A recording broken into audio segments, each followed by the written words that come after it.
सुनिए। खड़ा करते हैं और कालांतर में उनको बर्खास्त कर दिया जाता है।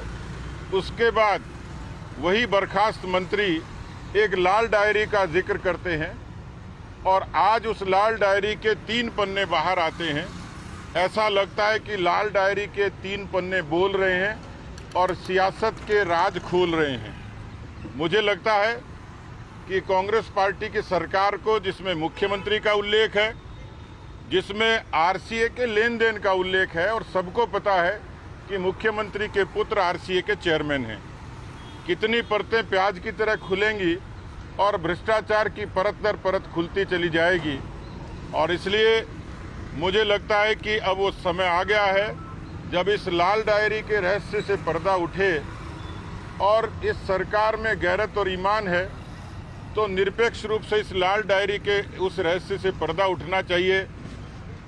राजस्थान की सरकार की कोई एजेंसी सक्षम नहीं है जो इस लाल डायरी के बारे में प्रामाणिक रूप से कोई बात कह सके, लेकिन राजस्थान का सदन, राजस्थान की जनता, राजस्थान का आवाम इस लाल डायरी के बारे में जरूर जानना चाहता है और सरकार मौन है।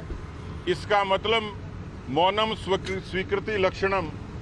सरकार यदि मौन है तो इसका मतलब सरकार इस भ्रष्टाचार के मुद्दे पर मौन इसलिए है कि उनके हाथ उसी भ्रष्टाचार के खून से रंगे हुए हैं।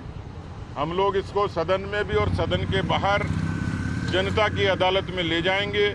हमारी कोशिश रहेगी कि इस लाल डायरी के रहस्य से पर्दा उठे और जो दोषी लोग हैं उनको इस दोष की सजा मिले। सीबीआई जांच की मांग करते हैं क्या? ये लाल डायरी पूरे प्रकरण में सीबीआई जांच करे? देखिए, क्योंकि राजस्थान की कोई भी एजेंसी जिस पर भरोसा नहीं है, पिछले 5 वर्षों में गृह मंत्री के नाते मुख्यमंत्री की भूमिका संदिग्ध रही और उस भूमिका के नाते सिर्फ अपने लोगों की जासूसी के अलावा कुछ नहीं हुआ। इसलिए सरकार की कोई एजेंसी निरपेक्ष रूप से इस पर न्याय कर दे, जांच कर दे, इसकी संभावना कम है। और इसलिए कोई भी सक्षम एजेंसी जो केंद्र सरकार की, जिस पर लोगों का भरोसा हो, उस पर जांच के लिए इस सरकार को रेफर करना चाहिए, यदि ये सरकार खरी और सच्ची है तो। कोर्ट वर्ड में पूरा रुपयों का लेन देन लिखा हुआ, तो क्या ईडी को कार्यवाही या डिकोड करने के लिए आगे नहीं आना चाहिए पूरा? देखिए, मुझे लगता है कि ये इसमें भी बहुत ज़्यादा देर और ज़्यादा दौर की ज़रूरत नहीं है, लेकिन क्योंकि अभी ये शुरुआत है और इसलिए हमारे यहाँ कहा जाता है कि आदमी एक बार बचे, 2 बार बचे और बकरे की माँ कब तक खैर मनाएगी। तो ऐसी डायरी जिसमें भ्रष्टाचार का सीधा सीधा उल्लेख हो, भले ही कोड वर्ड में लिखा गया हो, लेकिन उसमें उल्लेख और प्रमाणिक रूप से किसी व्यक्ति ने आरोप लगाया है, तो उस आरोप को झूठा साबित करने का काम कांग्रेस पार्टी की सरकार को करना चाहिए। लेकिन सरकार लिपापोती करती है, इसका मतलब कहीं न कहीं दाल में काला है। सर, ये क्या है कि आप सदन को चलने नहीं दे रहे, 3 बार स्थगित करनी पड़ रही विधानसभा को, आप चाहते नहीं सदन में चर्चा हो गई, बार-बार आप बाधित करने सदन को? देखिए, मुझे लगता है कि सदन ने पिछले 5 वर्षों में सरकार भागती रही। एक दिन के सदन में सरकार आनन फानन में ऐसे बिल लेके आ रही है जिस बिल का लीपापोती के अलावा कोई वैधानिकता होगी नहीं, क्योंकि एक बार फिर से सदन में 14 दिन के भीतर उनको पारित करना होता है, जिसकी गुंजाइश नहीं है।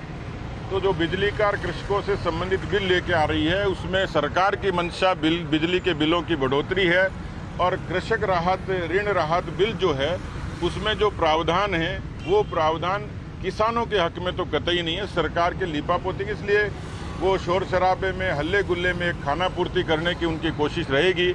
हम जनता की बात को उठाना चाहते हैं और इस वजह से ही सदन में बाधा है। सरकार की नीयत साफ होती तो हमसे बात करती। हम लोग उदारता से, हम लोग भी चाहते थे कि ये सदन सद्भावना के साथ समापन हो इसका, लेकिन शायद सरकार बचना चाह रही है कि उस पर कोई और आरोप लगे पब्लिक डोमेन में और सरकार को जवाब देना भारी पड़ जाए। इसलिए सरकार की मंशा नहीं है कि सदन चले। प्रदर्शन को लेकर कांग्रेस का आरोप है कि भीड़ ज्यादा नहीं जुटा पाए, आपके नेताओं ने एकजुटता का अभाव रहा, वसुंधरा राजे नहीं आई इस प्रदर्शन में। देखिए, बहुत ही ऐतिहासिक और सफल प्रदर्शन था, जिसके बारे में हम जो मुद्दों को स्थापित करना चाह रहे थे वो पूरी राजस्थान की जनता ने देखा है।